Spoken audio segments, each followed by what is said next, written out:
नमस्कार दोस्तों, इस YouTube चैनल में आपका बहुत बहुत स्वागत है। आज हम लोग बात करने वाले हैं इंडियन आर्मी का एक विषय टूर ऑफ ड्यूटी के बारे में। अब देखिए, टूर ऑफ ड्यूटी कहाँ से लिया गया है ये कॉन्सेप्ट और क्यों लिया गया है, और इसका जो स्टूडेंट्स होंगे जो सिलेक्शन के बाद जाएंगे, जो एम्प्लॉय होंगे, उन पे क्या असर पड़ेगा, और 3 साल के बाद जो वो आएंगे तो तब क्या उनके लाइफ पे असर पड़ेगा। तो हम लोग बारीकी क्रम से बात करते हैं। सबसे पहला ये मुख्य विषय जो है टूर ऑफ ड्यूटी, ये कहाँ से लिया गया। देखिए दोस्तों, ये लिया गया इराक और यूएसए से।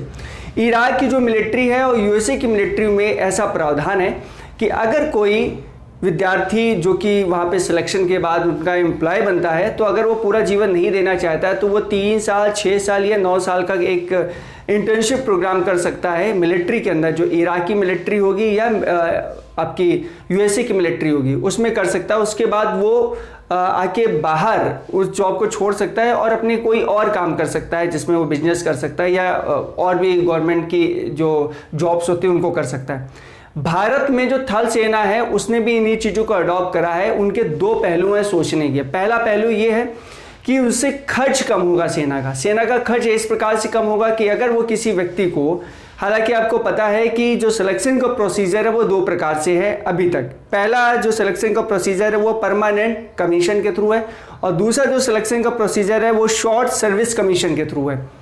अभी 2 हैं। अगर इसमें बात करें तो एनडीए, सीडीएस, ओटीए और टेक्निकल एंट्रीज के थ्रू इनकी एंट्री होती है। तो इंडियन आर्मी का कहना है कि अगर इन सभी के माध्यम से जिनकी एंट्री होती है, उन्हें जब हम 14 साल या 10 साल का जो भी उनकी जॉब है, जो भी उनकी रैंक है, उसके हिसाब से जब उनको हम रखते हैं, तो टोटल जो खर्चा आता है, अगर 10 साल का बात करें तो 5.12 करोड़ आता है, और अगर 14 साल की बात करें तो 6.83 करोड़ रुपए आता है खर्च। अगर ये इंटर्नशिप प्रोग्राम रहेगा तो इसमें 3 वर्षों के लिए हम युवक को रख पाएंगे, और उसमें हमको ग्रेजुएटी और उसका जो पेंशन है वो नहीं देनी पड़ेगी। तो उससे हमारा खर्च काफ़ी हद तक 3 करोड़ तक लगभग कम हो जाएगा, और एक यूथ को 3 वर्ष का एक एक्सपीरियंस हो जाएगा इंडियन आर्मी में आने का, और वहाँ की रहन सहन और उनके डिसिप्लिन का। अब ये कॉन्सेप्ट तो मैंने आपको बता दिया, लेकिन अगर कोई व्यक्ति 3 साल के बाद आर्मी से बाहर जाता है तो उसके लिए कौन से प्रॉफिटेबल पार्ट है। पहला प्रॉफिटेबल पार्ट वहाँ पर यह है कि वो दूसरी जॉब में, गवर्नमेंट जॉब में उसको वरीयता मिलेगी क्योंकि वो इंडियन आर्मी से होकर आया है।